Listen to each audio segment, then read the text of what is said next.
su ne da ke koyar da shi ya mishi wannan duka, amma mun tattaki akwai an samu wasu hazikan matasa sun yi kokarin daukar shi inda suka kai shi General Hospital da ke garin Suleja. Ga shi dan malam din za ku ji daga bakin shi. Malam Isa, assalamu alaikum. Ka bude baki kai magana. Garin yaya malamin ku ya maka wannan duka? Iya biya allo na wai. Baka iya biya allonka ba? Shi ne ma wannan dukan? To garin yaya shi malamin ya dinga dukan ka har ta kai ga ya jijjima ciwo irin haka?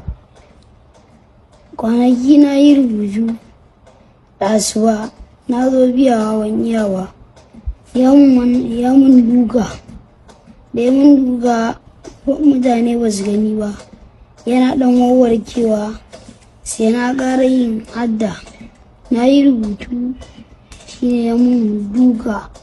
Me sunan mahaifinka? Wannan Malam Ma'azu.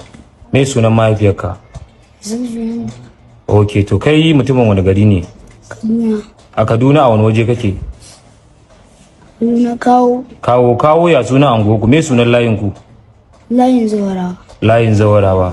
To jama'a, kamar yadda kuke gani mun samu tattaunawa da shi wannan yaro almajiri inda ya ce sunansa Isa, sunan mahaifinsa Malam Ma'azu.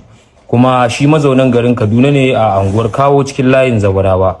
Ko za ka iya gaya ma jama'a me sunan malaminku? Malam Nura. Malam Nura. Ina ne zawiyar ku, ina ne makarantar ku a nan Suleja? Bayan Nefa. Bayan Nefa. To wani kira za ka yi Malam Isa game da alarammomi da suke yi wa almajirai dukan kawo wuka? Kana tunanin cewa inda 'ya'yansu ne za su yi masu irin wannan dukan? To wani shawara za ka ba su alarammomin da suke irin wannan duka? Su daina bayi da kyau ko?